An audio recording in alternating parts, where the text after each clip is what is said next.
வணக்கம் மக்களே.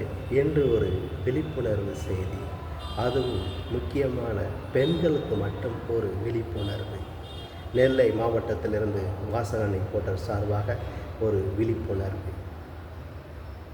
ஒரு பெண் வேலைக்கு போய் கொண்டிருக்கிறார். காலையில் எழுந்தவுடன் ஆஃபீஸுக்கு போகக்கூடிய டைம் 9 மணி. வேலைக்கு போய் சென்றிருக்கிறார். தனியாக பஸ் ஏறும் பொழுது அருகில் இருக்கிற ஒரு ஜென்ட்ஸ் பக்கத்தில் அமர்கிறார். உங்கள் பேர் என்ன எப்படி என்று கேட்கிறார். இவருக்கு பதில் சொல்லவில்லை. திருப்பி ஒரு ஸ்டெப்பு தள்ளி வரார். மறுபடியும் அந்த நபர் நீங்கி வருகிறார். உடனே எந்திரிச்சு விடுகிறார். பஸ் வந்தவுடனே ஏறி போய்விடுகிறார். இப்படி இவர் இந்த பெண்மணி எங்கெல்லாம் போகிறாரோ அங்கெல்லாம் இந்த ஜென்ட்ஸ் டார்ச்சர் கொடுக்கிறார். அப்போது வீட்டுக்கிட்ட அவங்க வீடும் கண்டுபிடிச்சி வீட்டுக்கிட்ட போயிருக்கார். அவங்க வீட்டுக்கிட்ட போயிட்டு பைக்கில் நின்றுக்கிட்டு ஹார்ன் அடிக்கார். அவங்க திரும்பட்டும் அப்படின்னு சொல்லிட்டு அதுவும் கண்டு கொள்ளாமல் மீண்டும் அவங்க ஆஃபீஸுக்கு வரும் பொழுது நடந்து கொண்டு பஸ் ஸ்டாண்டுக்கு வரும் இதில் ஒரு டேர்னிங்கில் பைக்கை விட்டுக்கிட்டு நான் உங்களை லவ் பண்ணுறேன் அப்படின்னு சொல்கிறாங்க. நான் அப்படி எந்த இதுவும் பண்ணலை. அவங்கள எனக்கு உங்களை யாருன்னே தெரியாது, இனிமேல் சந்திக்கிற வேலை வச்சுக்கிடாதீங்க அப்படின்னு சொல்கிறார். மறுபடியும் மீண்டும் அடுத்த முறை நான் உங்களை உயிருக்கு உயிராக நேசிக்கிறேன் அப்படின்னு சொல்லிக்கிறார்.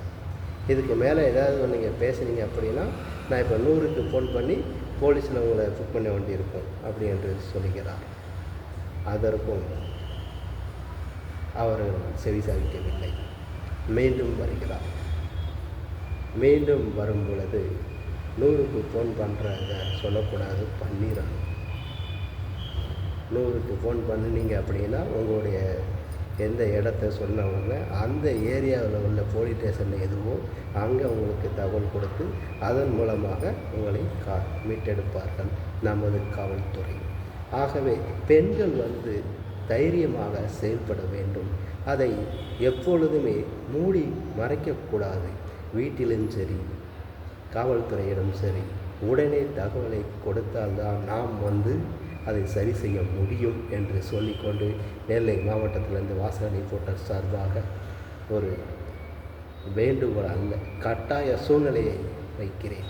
எந்த ஒரு பிரச்சனையாக இருந்தாலும் துணிந்து போராட வேண்டும் என்பதுதான்.